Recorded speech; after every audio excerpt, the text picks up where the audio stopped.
Okay, it's time to make some rum now. Let's see, we have 2 gallons of backstrap golden barrel molasses. So we're just gonna pour that right on in there. Let's see how thick that is.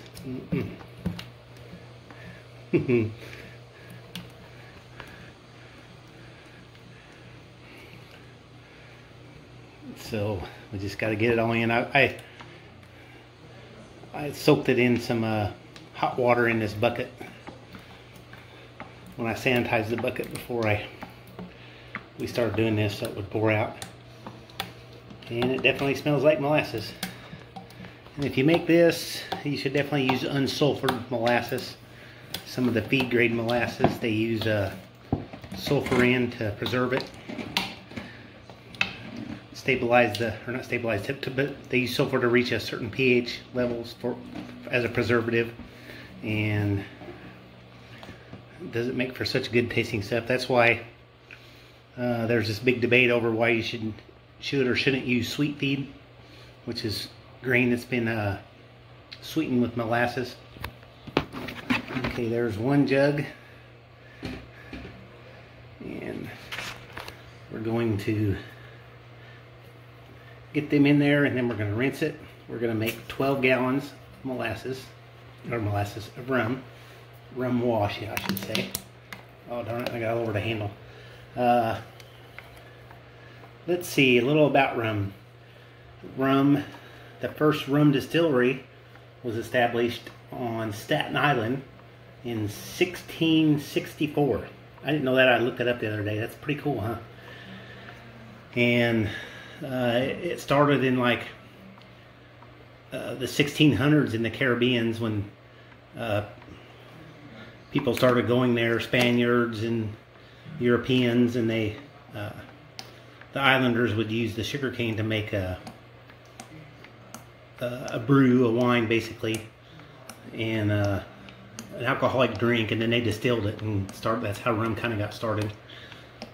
It was at a time, it was actually a currency. Like if most people have seen Pirates of the Caribbean, they talk about getting paid in rum, but that kind of really happened. That was money. George Washington requested a barrel of rum on his inauguration from that Staten Island distillery. And one of the things that led to us declaring our independence from England was before the tea tax and some of the other taxes were levied, a sugarcane tax was put on. So basically taxing the booze. Kind of funny, now our booze is taxed, right? And as another thing, George Washington led Federalist troops to the Whiskey Rebellion, which was when they put a tax on our whiskey. A bunch of people said, nope, we ain't gonna do that. But then when the army was coming, they decided they didn't want to do it, so they just got drunk and went home. And that's why we got taxes on our booze today. Let's see, it's about all poured out, so I'm gonna sit you down for now, and I'm gonna shake this, put some water in these jugs and shake it all up and get the last of it out. Okay, got all the rum jugs empty. Got some nice thick stuff, got a little bit of water going. So let's add a little more water now. Sorry about that.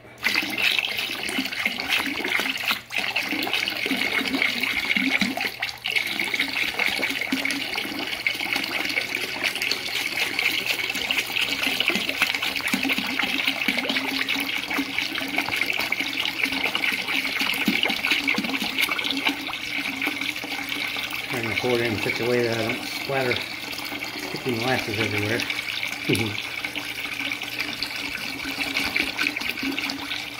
We'll definitely be using the steam mop when we're done here.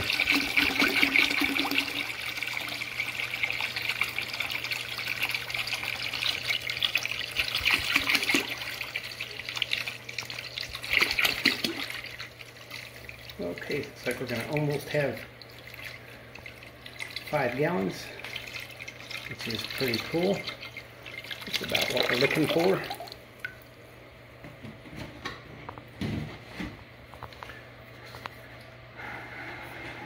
Let's see, not quite up to the 5 gallon mark. Let's mix this in real well.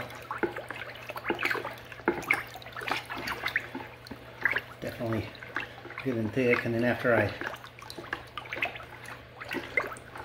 pour this in, we're gonna put some more water in and put it in the fermenter, and then we'll mix it with the drill and the aerator thing, but it works for mixing as well.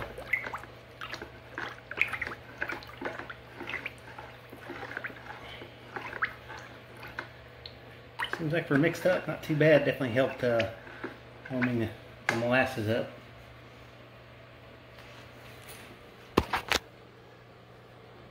And I think just for the fun of it,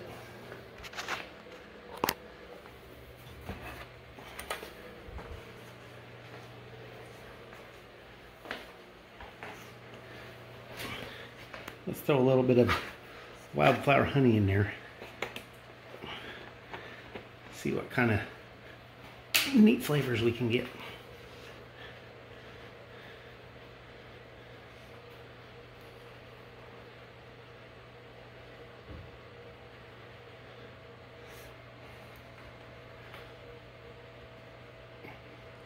It's probably at least a pound.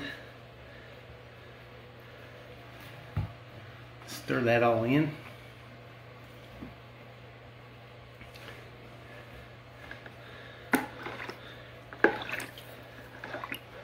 Nice and thick. Let's see, I'm gonna look for like I'm gonna shoot for kind of a high gravity. Everything I looked, I couldn't find an exact amount of fermentable sugars for rum. Bearded and Bored, I'm sorry. I shot him a message, and he got back and he showed me this this really neat article. He sent me a link to it about fermentable sugars. This one I haven't read yet, and it had a chart for molasses, but it just says 50 to 70%, and I couldn't find one that gave an exact for this one. So I'm just going to assume 60. We'll go right in the middle. So we're going to make kind of a high gravity and try to shoot for about 12%. See what we get out of that when we distill it, because it's going to be kind of hard to tell with the final gravity. Well, I guess it'll be the same, right? Okay, I'm just going to add a little water to this and till it's right up to 5 gallons, and then dump it in the fermenter. Okay, I got 4 more gallons of water. Use that to kind of clean out the bucket, get all that stuff off the sides, and stir that all in. And then I'm using distilled water. And as soon as Nicole is done making the whiskey there, which is it's getting on the tail end of it now, I'll take 2 gallons of wash out of there, and that will make 11 gallons. And then I'm gonna mix that all up real well and take a gravity reading and see if I'm at the right gravity and ABV that I want. And I may have to add a little sugar to get there, some unrefined sugar, I'm not sure. But that still kind of sticks with my traditional rum recipe. I got some lees. I need to go grab them and put them in, so I'll be back in a minute. Okay, here's the lees. This one's from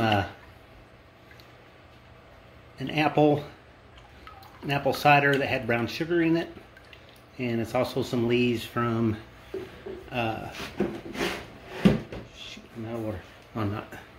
some lees that were out of a mead. It was orange blossom with a little orange zest, and some raisins and a little bit of black tea in it. So we can rinse this all out real good. And this is kind of something that the Caribbean rums use, and probably like back in the day they use that. One of the reasons would be to get the yeast back out of it, but also I don't think they knew it back then, but I'm thinking because rum is just basically sugar, right? Or molasses, the part of the sugar that people don't want, and it's kind of hard to ferment. So this back in the day would have been, I think before they knew it helped, but they didn't know why. It was a yeast nutrient. So all those dead yeast cells and everything in there, there's plenty of nitrogen in that stuff, which the yeast needs. So it's something kind of neat, but we're going to add it in, not for that reason so much, but to give it a little more of a traditional flavor.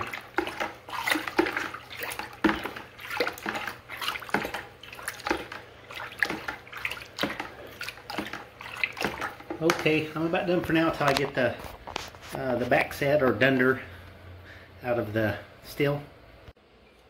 Okay, I got that dumped in. Here's some Fermade O, and it would call for 1.5 teaspoons per 5 gallons. So we're going to put 1,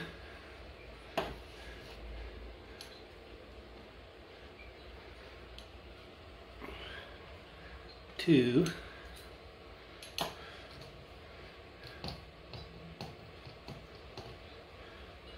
and there's 3, and we're just going to put just a touch more, see, just a tiny little bit there to make up for that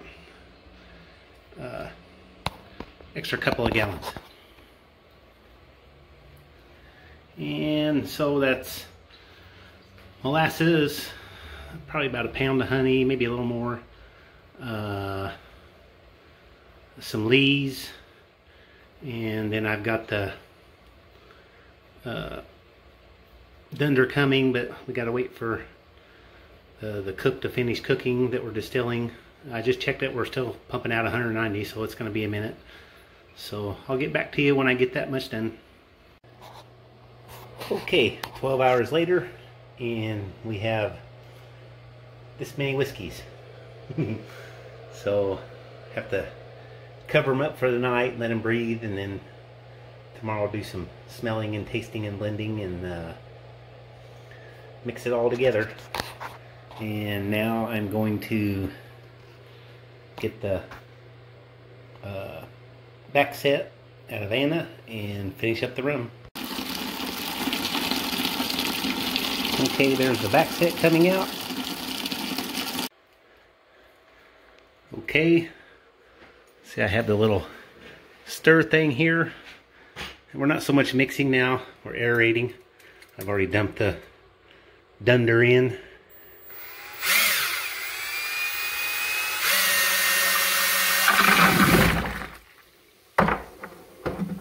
What was that? Now we're making a mess. I think I turned the whole bucket.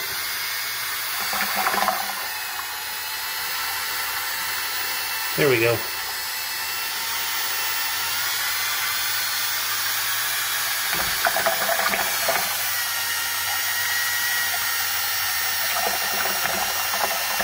I'm going to lift that up and get some air going way down inside of that.